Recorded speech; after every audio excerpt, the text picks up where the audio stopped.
Have you ever wondered how you can turn your first 100 euro into a solid investment in Germany? I spent the last 4 years researching for the best investment opportunities in Germany, from the easiest to the most difficult ones. So today I'm going to show you how you can invest your first 100 euro in Germany. Is it really possible to grow 100 euro into something significant through investing? And if you stay until the very end, I'm also going to walk you through the investing process and share my screen to show you my favorite way of investing in Germany. By the way, if you're new to the channel, my name is Ehsan. I'm a researcher, and on this channel we discuss business, investing and personal finance in Germany. Now, I'm sure you've heard about how important it is to invest your money and put your money to work. But I also know how intimidating it can be when you're just getting started. I remember exactly 4 years ago when I was about to send my first 100 euro from my Deutsche Bank checking account to my investment account. I was really scared. I checked the IBAN number multiple times just to make sure it was correct. I have been through what you might be feeling right now. That is why it is important to start with the basics, as I will be sharing my experiences with you throughout the video. So investing is basically putting your money into something, whether it's stocks, real estate, crypto, among many other things, with the hope of getting more money back in the future. And the whole point of investing is basically to keep your money safe from inflation, because on average the euro loses about 2% of purchasing power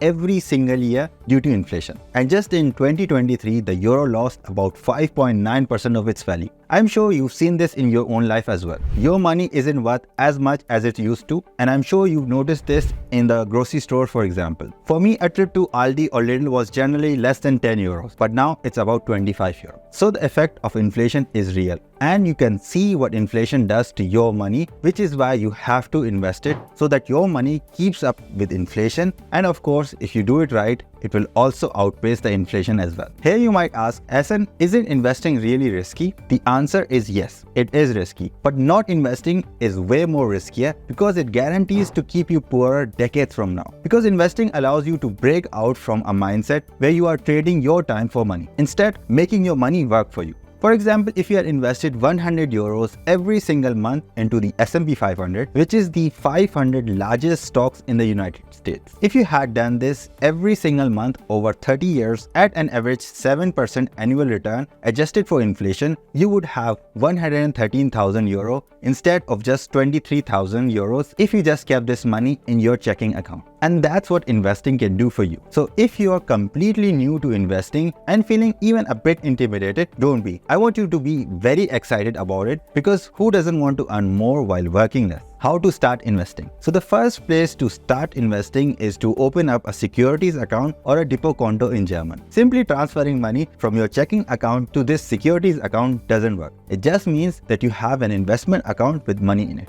At that point, it's basically like a low interest savings account until you actually buy stocks and ETFs with the money that is in the securities account. Now you have to buy investments, which is the interesting part. I remember as soon as the money I sent from my checking account arrived in my securities account, I opened the app to invest in the stock market. It was extremely overwhelming. The app showed so many options: bonds, regions, investing strategies, industries and trends. I was so confused, as I'm sure you might be as well. However, when you're deciding where to invest your first 100 euro in Germany, it comes down to basically two options. You can either invest in stocks or you can invest in ETFs. Don't worry, I'm going to explain both one by one. But before I continue, please hit the like button if you're getting value from this video, and consider subscribing. Stocks are basically small pieces of ownership in companies. When you own a stock, you actually own a tiny percentage of a very large company, which is quite exciting, because when the company makes money, you get a little slice of those profits, either as a growth in the stock value or as a dividend. A great example would be that if you love Microsoft, you can buy Microsoft stock. That means you become a very tiny percentage owner in Microsoft. Now there's different ways to buy stock. One way is that you can just actually buy the individual stock directly. So you would just go and buy Microsoft stock. Another way to invest in stocks is you can buy them as a part of an index fund or an exchange traded fund. Think of a fund as just a bundle of different stocks,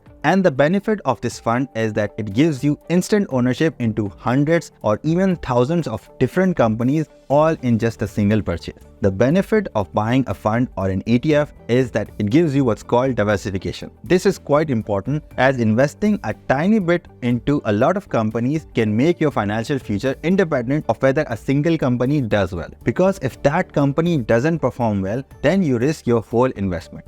On the other hand, if you own a small amount of a large number of companies, you can be quite safe comparatively as the economy goes up and down, but it's important for all of the companies in the economy to go completely down all at once for you to lose your money. Alright, now you know if you want to invest your first 100 euros in Germany in the stock market, funds or ETFs are the safer way to invest. Let's talk about how you can choose a fund. There are a lot of different funds out there. Just have a look at the funds available on Scalable Capital. So many options to choose from. When you are choosing one to invest in, you want to look for ones who have a very low fee because each ETF charges what's called a management fee. It's a small fee taken in addition to your investment for giving you some convenience of owning all of those stocks in one easy purchase. This management fee is also known as an expense ratio.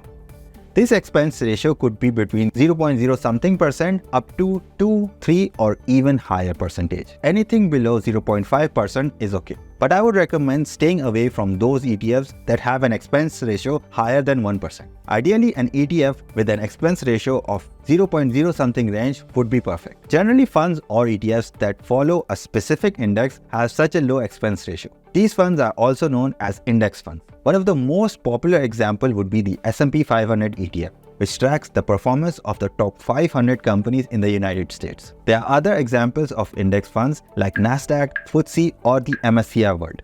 These index funds have a very low expense ratio as these track specific indices compared to actively managed funds where specialist fund managers pick and choose specific stocks to invest in. As people are actively managing these funds, the expense ratio for them is also quite high.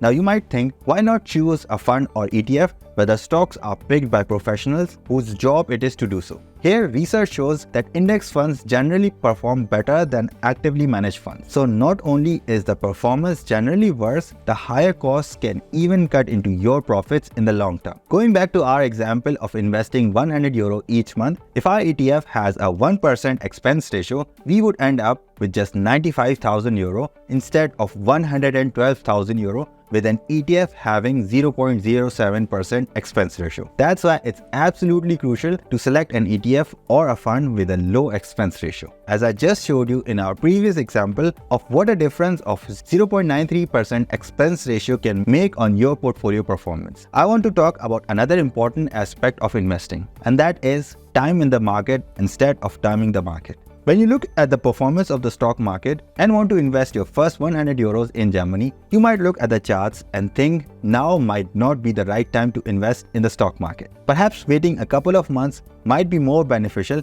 by just timing the market. But let me tell you one thing, it's almost impossible to time the market. Let me explain you with an example. Suppose you had invested 10,000 euros in the S&P 500 in January 2023. In 20 years, your portfolio value would have been 65,000 euros.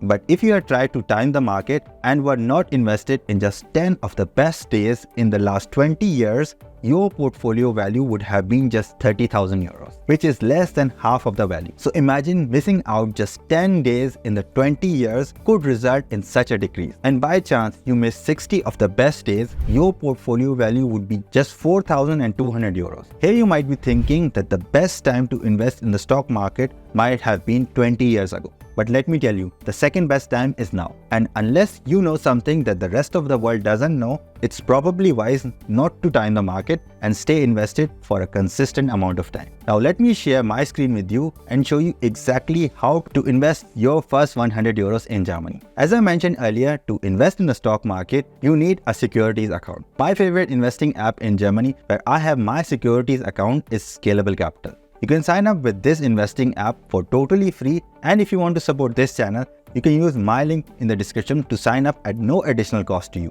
This way you can support this channel and help me keep making videos like this one. So once you have your funds in your account, we can head over to the search option. Here we are going to search for the S&P 500 Information Technology ETF. This is my favorite ETF. Now I'm going to tap the buy button, select the amount to be 100 euro and confirm. And that's it. I have just invested 100 euros in the stock market. Obviously, as a beginner, you might be interested to know about my investment portfolio and how it's performing. In this video, I have shared my Scalable Capital investment portfolio. So thanks for watching, bleib gesund, and I'll see you in this video.